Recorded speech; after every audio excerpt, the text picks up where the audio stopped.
उत्तर पूरी महोत्सव जो हम लोग 13 जनवरी से 17 जनवरी तक प्रगति मैदान में जिसका आयोजन किया जा रहा है, इसमें 8 राज्य के जो प्रमुख विविधताओं को हम दर्शा सकते हैं उनको हम दर्शा रहे हैं। इसमें वहाँ की खान पान की व्यवस्था, वहाँ के कपड़े, वहाँ पर जो आर्थिक अवसर हैं लोगों को जाने के लिए, वहाँ के युवा के बीच में क्या चीज़ हम कर रहे हैं, उन सभी बातों को लेकर हम यहाँ आएंगे। ये एक अच्छा मौका होगा जब देश की जनता देख पाएगी कि हमारे उत्तर पूर्वी क्षेत्र में हमने क्या क्या काम किए हैं।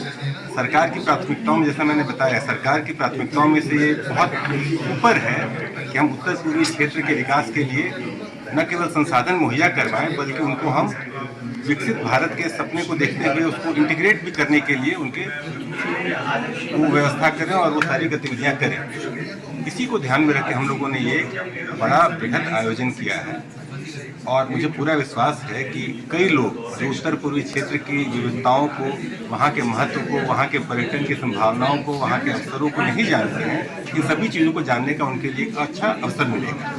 और ये 2 वे ट्रैफिक होगा।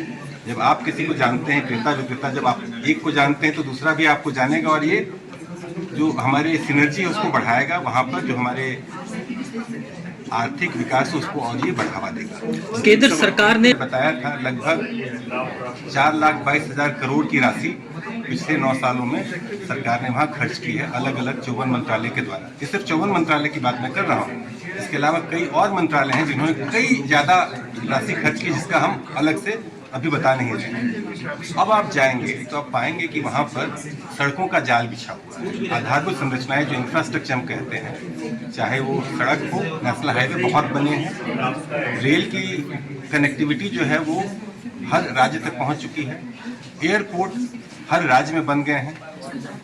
इसके अलावा हम लोगों ने वहाँ पर कृषि क्षेत्र में, वहाँ पर टूरिज्म की और बाकी आधारभूत संरचनाओं के लिए, वहाँ पर हेल्थ सेक्टर में, जल जीवन मिशन में जितनी भी योजनाएं आप देखेंगे, जिसका मैंने कहा कि 10%, वहाँ की आबादी 4% से कम है, क्षेत्रफल 8% से कम है और खर्चा हम 10% से अधिक कर रहे हैं। सर, इसका मकसद यही है कि कुछ दिनों में हम उसको लगभग बाकी जो प्रगतिशील राज्य हैं, विकसित राज्य हैं, उसकी कैटेगरी में हम उनको खड़ा कर सकें। उतना हम वहाँ इन्वेस्टमेंट किए जाएँ, वहाँ उतना पब्लिक इन्वेस्टमेंट करें, चाहे वो हेल्थ में हो, स्वास्थ्य में, शिक्षा में या अन्य जितनी भी चीज़ें, पर्यटन में, सभी में। और ये हो रहा है। मैं तो जाता रहता हूँ, पिछले 1.5 सालों से मैं उस एरिया में जाता रहा हूँ। उससे पहले भी मैं जिस पद पर था वहाँ जाने का मौका मिला था। मैं बदलाव बहुत अच्छा देख रहा हूँ और लोग इसको बहुत पसंद करते हैं।